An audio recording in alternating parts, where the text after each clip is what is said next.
বিচার ব্যবস্থার সাথে কোনো ধরনের সম্পর্ক না থাকার পরেও ম্যাট গেটসকে অ্যাটর্নি জেনারেল পদ দেয়া কিংবা চীন ইরান বিদ্বেষী মার্কো রুবিওকে পররাষ্ট্র দপ্তরে নিযুক্ত করার পেছনে যুক্তরাষ্ট্রের প্রেসিডেন্ট ইলেক্ট ডোনাল্ড ট্রাম্পের ভিন্ন কোনো অভিসন্ধি আছে এ নিয়ে তুমুল আলোচনা শুরু হয়েছে মার্কিন গণমাধ্যমে।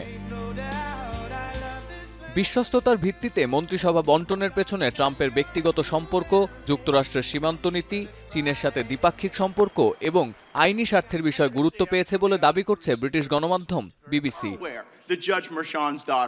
অ্যাটর্নি জেনারেলের পদে ম্যাট গেটস, গোয়েন্দা সংস্থার প্রধান পদে তুলসী গ্যাবার্ড ও স্বাস্থ্য দপ্তরে রবার্ট এফ কেনেডি জুনিয়রের নাম চূড়ান্ত করার পেছনে মূল কারণ এই তিন রিপাবলিকান শুরু থেকেই বাইডেন প্রশাসনের আমেরিকা নীতির বিরুদ্ধে সবচেয়ে বেশি সোচ্চার ছিলেন। আন্তর্জাতিক গণমাধ্যমের দাবি, ইউক্রেনে রাশিয়ার আগ্রাসন শুরুর পেছনে সামরিক জোট ন্যাটোর দুর্বলতাকে দায়ী করা ও 2022 সালে ডেমোক্রেট নীতির সাথে আপোষ করতে না পারায় স্বাধীন প্রার্থী হিসেবে আত্মপ্রকাশ করার মতো কারণে গোয়েন্দা সংস্থার প্রধান হিসেবে তুলসী গ্যাবার্ডকেই বেছে নিয়েছেন ট্রাম্প। সুনির্দিষ্ট এজেন্ডা বাস্তবায়নেই আইন প্রয়োগকারী সংস্থা, গোয়েন্দা বিভাগ ও স্বাস্থ্য খাতের মতো তিন গুরুত্বপূর্ণ দপ্তর বণ্টন করেছেন তিনি।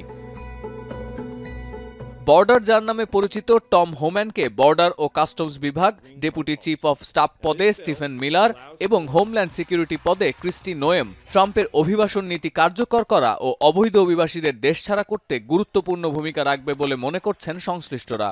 সাউথ ডাকোটার গভর্নর ক্রিস্টির বিরুদ্ধে গুলি করে অবাধ্য কুকুর হত্যার অভিযোগ উঠলেও দেশের অভ্যন্তরীণ নিরাপত্তা ইস্যুতে তাকেই বিশ্বাস করছেন ট্রাম্প।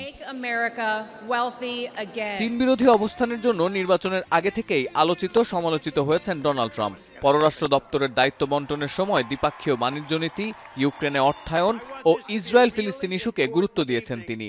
যুক্তরাষ্ট্রের ভবিষ্যৎ পররাষ্ট্রমন্ত্রী মার্কো রুবিও মূলত কিউবান অভিবাসী পরিবারের সন্তান। ইসরায়েলের একনিষ্ঠ সমর্থক ও রাশিয়ার প্রেসিডেন্ট ভ্লাদিমির পুতিনের দীর্ঘদিনের সমালোচক হিসেবে মার্কোর জনপ্রিয়তা আছে। আর ট্রাম্পের জাতীয় নিরাপত্তা উপদেষ্টা মাইক ওয়ালস চীন ও রাশিয়া বিরোধী হলেও ইউক্রেনে মার্কিন সহায়তা কমানোর পক্ষে। কর্মক্ষেত্রে অভিজ্ঞতা বিবেচনায় ট্রাম্প 2.0 মন্ত্রিসভায় যাদের যোগ্যতা নিয়ে প্রশ্ন উঠেছে, ট্রাম্পের প্রতি বিশ্বস্ততা আর রিপাবলিকান স্পিরিটের মানদণ্ডে তাদের হালকাভাবে দেখার সুযোগ নেই। দিন শেষে নিজের পছন্দের ব্যক্তিদের নিয়ে মন্ত্রিসভা সাজিয়ে আমেরিকাকে কতটা গ্রেটার বানাবেন ট্রাম্প, সে সিদ্ধান্তে পৌঁছাতে অপেক্ষা করতে হবে আগামী 4 বছর। সতীর্থ কর্মকার, এখন বিশ্ব।